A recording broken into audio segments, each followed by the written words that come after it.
Namaskar. I'm Kavita Jongu, presented here as a MA 1 year STEAM education. So MA STEAM education अन्तर्गत second सेमिस्टरको हाम्रो resource material development मा हामीले सिकेको केही सामग्रीहरू लिएर आएकी छु र यसको लागि हामीलाई फेसिलिटेट गर्नुहुने खिलनारायण श्रेष्ठ सरलाई धेरै धेरै धन्यवाद।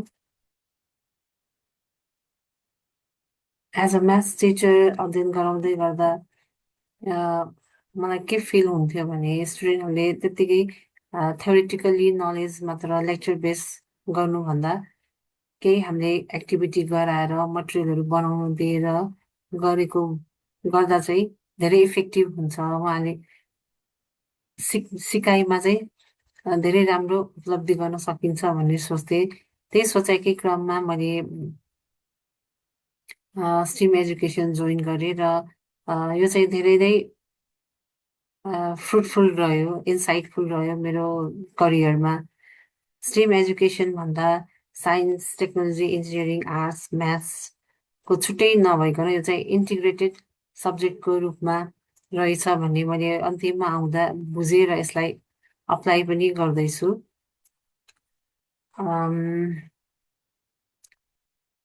अब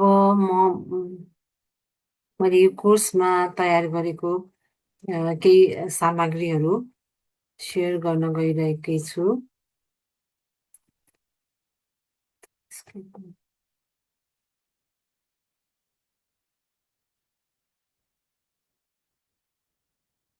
यहाँहरूले यहाँ हेर्न सक्नुहुन्छ।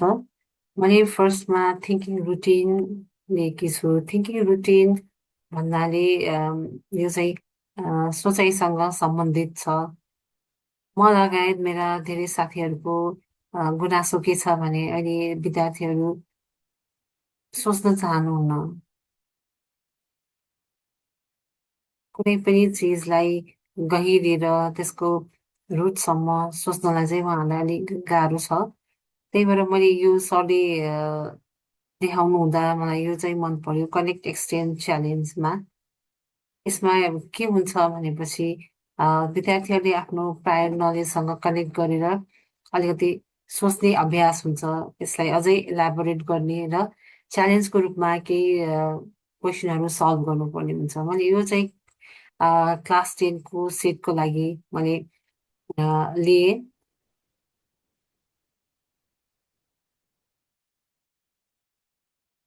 यो मटेरियलमा मैले क्लियरली एक्टिभिटीहरू र इन्स्ट्रक्सन्सहरू पनि लेखेको छु, जसले गर्दा हजुरहरूले पनि आफ्नो क्लासमा यसलाई ट्राई गर्न सक्नुहुन्छ। यसमा फर्स्टमा के सिक्नुहुन्छ भने विद्यार्थीहरूले सर्वे कसरी गरिन्छ, डेटा कसरी कलेक्ट गरिन्छ। हामीले सेटमा क्वेसनहरू दिँदा direct few people like this like this अनि सल्भ गर्नुहोस् भन्नुहुन्छ। तर डेटा ओभरअल कलेक्ट गर्दा चाहिँ यो नै कम्प्लिटली सल्युसन हुन्छ, यसमै सल्युसन हुन्छ। डेटाहरू कसरी कलेक्ट गरिन्छ र यसको सेटमा हामीले सिकाइने अपरेसनहरू युनियन इन्टरसेक्सनसँग कसरी लिङ्क हुन्छ भनेर चाहिँ उहाँहरूले सिक्न सक्नुहुन्छ। फर्स्टमा एउटा कन्टेन्ट दिएर हामी डेटा सर्वे गर्छौँ क्लासमै। अनि डेटाबाट आएको उहाँलाई कतिले कुन कुन ठाउँ मन पर्यो त मैले ठाउँको रूपमा लिएको छु सोसियललाई कनेक्ट गरेर। यहाँले अरू पनि दिन सक्नुहुन्छ। यसमा विथ रिजन लेख्दा चाहिँ मैले धेरै नै भेराइटिज अफ प्लेसेस पाएँ। कारणहरू पनि उहाँहरूको छुट्टै थियो, एक्साइटमेन्ट थियो। कोही मैले तिनवटा ठाउँ दिएको थिएँ, तर योभन्दा पनि धेरै आयो उहाँहरूको। लुम्बिनी, पोखरा, मुस्ताङ, सगरमाथा, इभन सगरमाथा जान मन लाग्छ, त्यहाँ एक्सप्लोर गर्न मन लाग्छ भन्ने उहाँहरूको एउटा छुट्टै एक्सपिरियन्सहरू पनि थियो। त्यसपछि यसलाई इन्फर्मेसन ग्यादर गर्यो सर्वेलाई।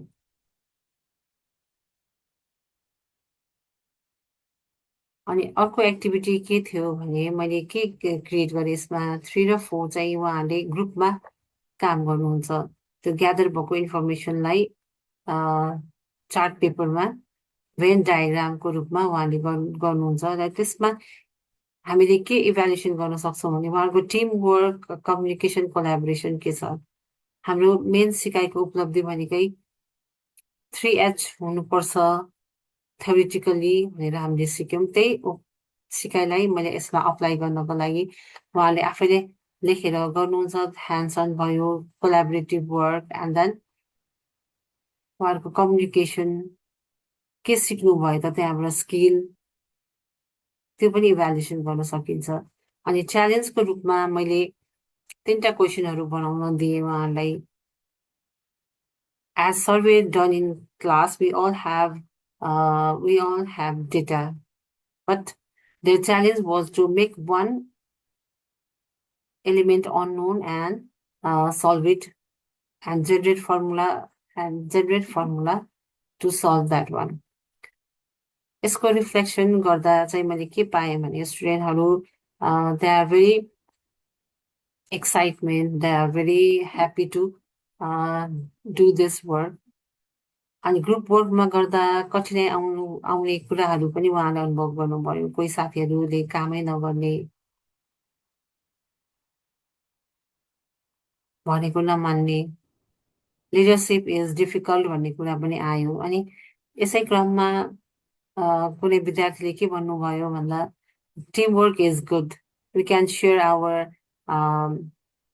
knowledge, we can teach each other, and I gain confidence in presentation भन्ने कुरा पनि आयो किनभने चार्ट पेपर र यो काम पछि उहाँहरूको प्रेजेन्टेसनको पनि काम छ सो यो हेरेर गर्न सकिन्छ क्लासमा यो मैले क्लासको केही फोटोहरू राखेँ उहाँहरूले गर्नुभएको फर्स्टमा सर्वे गरेको एन्ड देन पेपर वर्कमा यहाँले हेर्न सक्नुहुन्छ उहाँहरूको creativity within 30 minutes they have created very good work, good design. Some are good in design, some are good in coloring. So यसरी पनि हामीले डिफ्रेन्ट विधाहरूमा विद्यार्थीहरूलाई इभ्यालुएट गर्न सकिन्छ not only in academic straight questions सोध्यो राइट रङ होइन कि उहाँहरूले कुन आस्पेक्ट्समा राम्रो गर्नुहुन्छ त कोही एकाडेमिकमा नराम्रो विद्यार्थी नराम्रो भन्नाले अलिक कमजोर विद्यार्थीले पनि यो वर्कमा लिड गरेको पाएँ मैले कलरिङमा डिजाइनिङ फ्लावरहरू बनाउनेमा so all are different, all have different knowledge. So यसलाई हेरेर पनि हामीले उहाँहरूको कुन विधामा आफ्नो स्ट्रेन्थ छ त्यसलाई हामीले अझै राम्रोसँग अगाडि बढ्नलाई हेल्प गर्न सकिन्छ so these are their work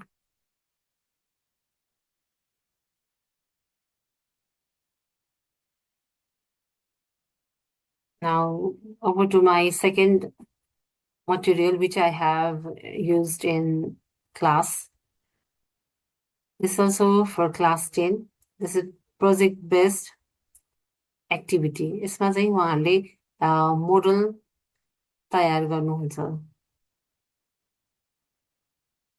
यो मैले मेन्सुरेसनबाट लिएँ मेन्सुरेसन भन्ने बित्तिकै we know it's about geometric shape, different shape. And it is directly related to our daily life.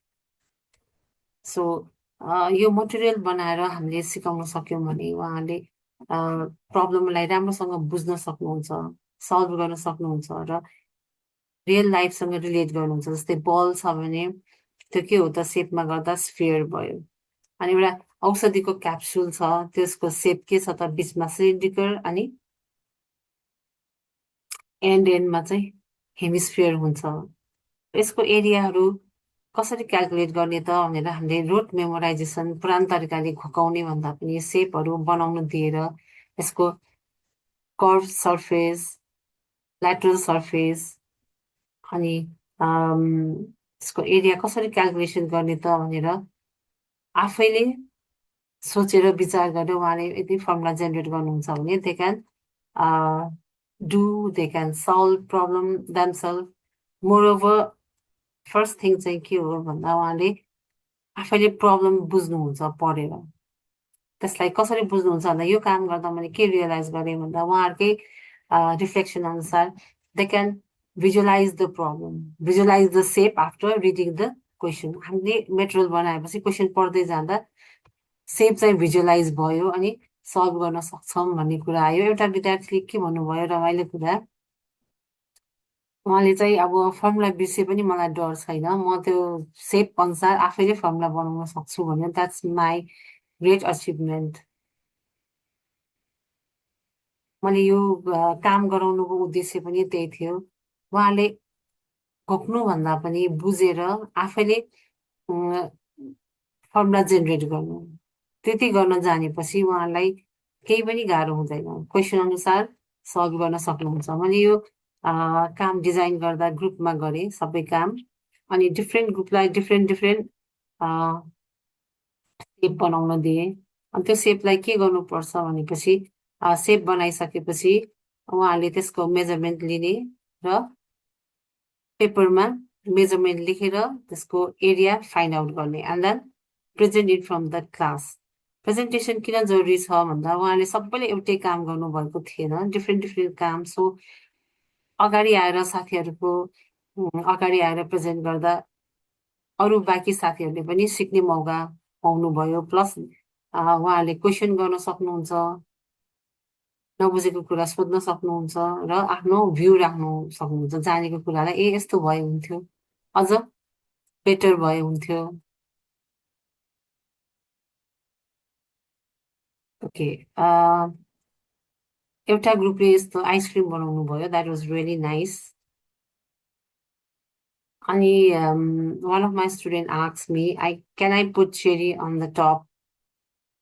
I said okay, but he denied for that। फेरि formula अर्कै थप्नुपर्छ भन्नुभयो। त्यो पनि एउटा उपलब्धि नै हो। उहाँले थाहा पाउनुभयो त्यो डिफ्रेन्ट सेप एड अन गर्ने बित्तिकै त्यसको एरिया फेरि डिफ्रेन्ट हुन्छ, क्यालकुलेट गर्नुपर्छ, त्यसको एरिया पनि क्यालकुलेट गर्नुपर्छ। So they construct their knowledge in this way. बुझेर गर्नुभयो, त्यो एउटा राम्रो पाटो। अनि यसरी पेपरमा लेखेर उहाँले फाइन्ड गर्नुभयो actual area and volume and present it from the class.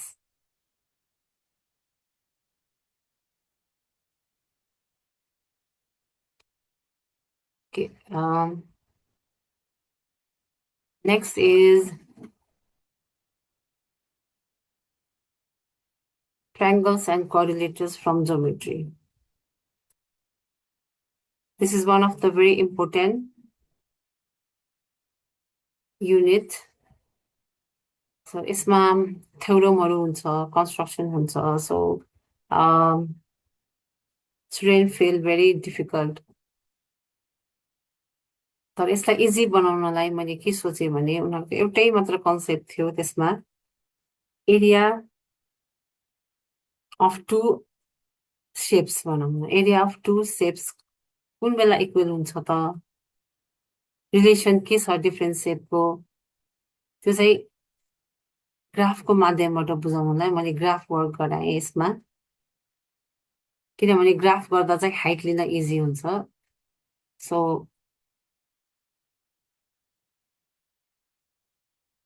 यसमा सिम्पली मैले 3वटा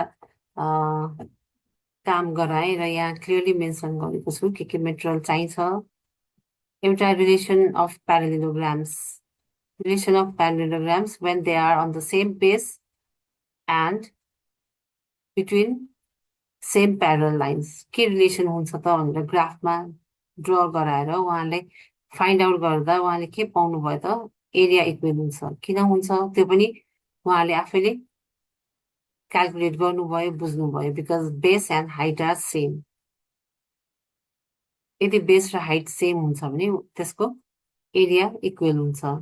यसरी मैले डिफ्रेन्ट एक्टिभिटी क्लियरली लेखेर के गर्नुपर्ने छ इन्स्ट्रक्सन दिए।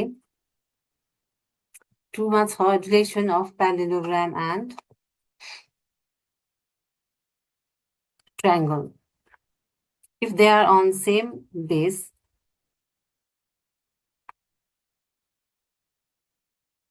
how they relate, what is the relationship between them.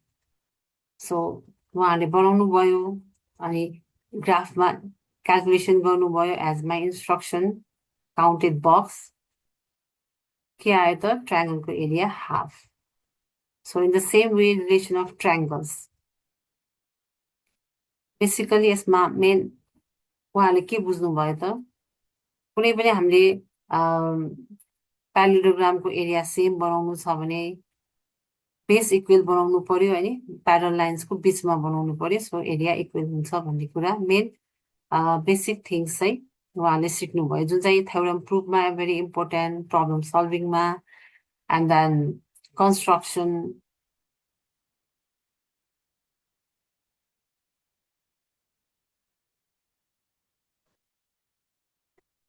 यसरी ग्राफ वर्क गराएपछि मैले कन्स्ट्रक्सन गराउँदा चाहिँ धेरै सजिलो लास्ट इयर भन्दा चाहिँ धेरै सजिलो पाएँ. They can do it easily.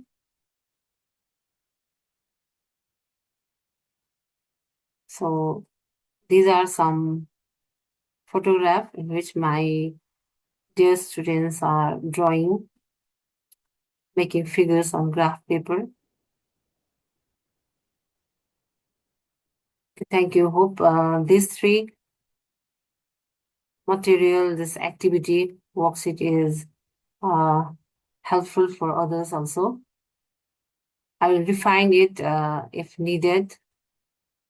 अब फ्युचरमा यो रिफ्लेक्सन यसको रिफ्लेक्सन पार्टलाई हेरेर अझै यसलाई थोरै रिफाइन गरेर युज गर्छु किनभने नथिङ इज पर्फेक्ट यसमा अझै सुधार गर्नुपर्ने छ त्यसमा चाहिँ अब सुधार गरेर म चाहिँ फेरि यसलाई अप्लाई गर्छु र अझै मैले गर्न नसकेको गर्न बाँकी कामहरू डिजिटल प्लेटफर्ममा